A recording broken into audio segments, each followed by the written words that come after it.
Sir, Haryana के election ने बहुतों के सवालों पर विराम लगा दिया है। अब महाराष्ट्र का चुनाव है।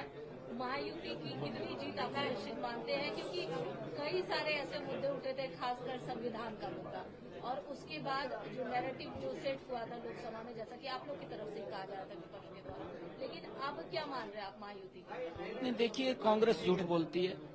कांग्रेस ने झूठ का एक नैरेटिव, एक बवंडर पूरे देश में खड़ा किया।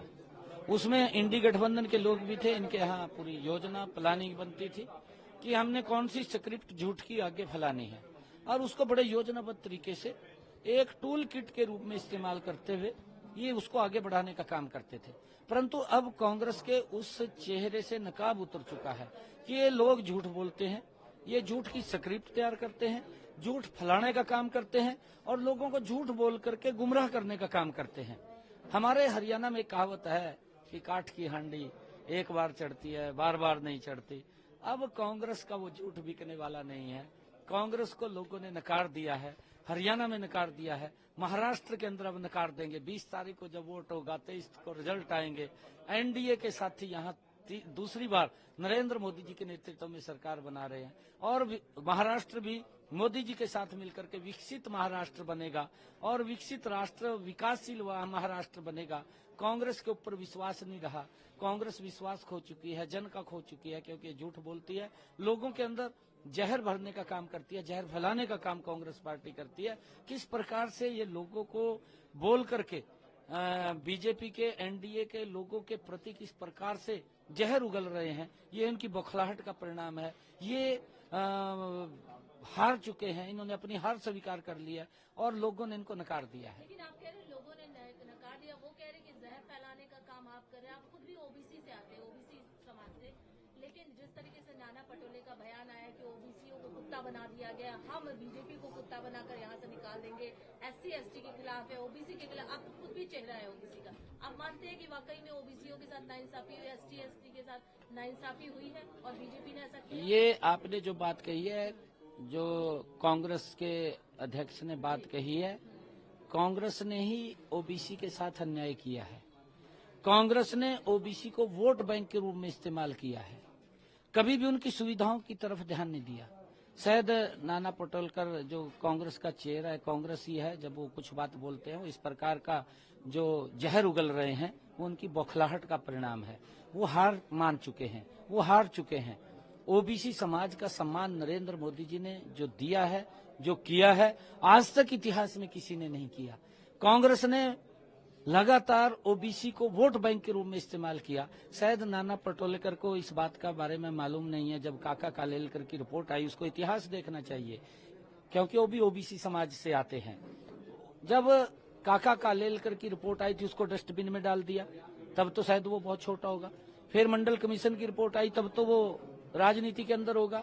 मंडल कमीशन की रिपोर्ट में ये पटोलेकर को वो डिबेट देखनी चाहिए राजीव गांधी की, जो उन्होंने लोकसभा के अंदर 1 घंटा लगातार ओबीसी को अधिकार न मिले, ओबीसी को संवैधानिक दर्जा न मिले, उसको लेकर के उन्होंने बड़ी बहस की थी और उस बिल को गिरा दिया था। ये भी उसको देखना चाहिए और औरों को भी दिखाना चाहिए।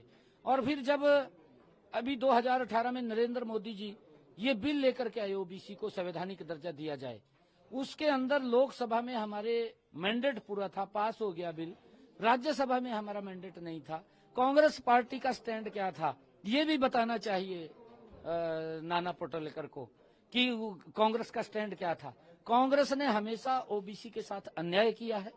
कांग्रेस ने ओबीसी को वोट बैंक के रूप में इस्तेमाल किया, रैलियों के अंदर संख्या बढ़ाने के लिए काम किया है।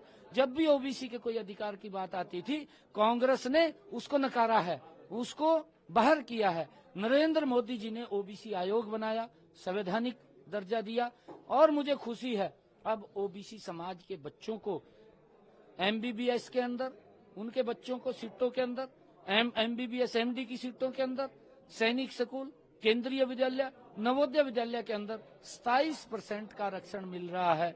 आज नौकरियों के अंदर भी 27% का आरक्षण नरेंद्र मोदी जी के कारण, इस ओबीसी आयोग के कारण मिला है। आज ओबीसी समाज का बच्चा वेंचर कैपिटल फंड का भी जो मोदी जी ने प्रावधान किया है, और उसके माध्यम से हमारे ओबीसी के बच्चे अगर कोई अपना उद्योग लगाना चाहते हैं तो सरकार पूरी हेल्प करती है। ये एक तस्वीर बदलने का काम ओबीसी समाज का नरेंद्र मोदी जी ने किया है, और कांग्रेस ने तो उनका शोषण किया है, आज तक कोई काम नहीं किया। अगर किया नाना पटेलकर वो बताए, मंच के ऊपर जाकर के बताए कि हमारी सरकार ने ये काम किया है। स्लोगन बहुत चल रहा है, कटोगे तो बटोगे, एक है तो सेफ है। कांग्रेस का और एमवीए का साफ तौर पर कहना है कि आप लोग जो है बांटने की राजनीति कर रहे हैं, वोट पोलराइजेशन का काम कर रहे हैं। जयराम रमेश ने कहा है कि अगर इतना ही सोशल चिंता है तो क्यों नहीं कास्ट सेंसस करवा ले रही है, क्यों नहीं जातिगत जनगणना करवा ले रही है बीजेपी। बांटने का काम कांग्रेस ने किया है। 1947 के अंदर जब देश आजाद हुआ तो बांटने का काम किसने किया था, इस बात को भी हमें समझना चाहिए। पहले पाकिस्तान बंटा है, फिर बांग्लादेश का हिस्सा अलग हुआ है, ये किसने किया है बांटने का काम? ये इसीलिए कहा है कि हमारे सामने वो स्थिति खड़ी ना हो, हम एक रहें, सेफ रहें, और जब हम एक और सेफ रहेंगे तो ये भारत विकास की नई ऊंचाइयों को छुएगा।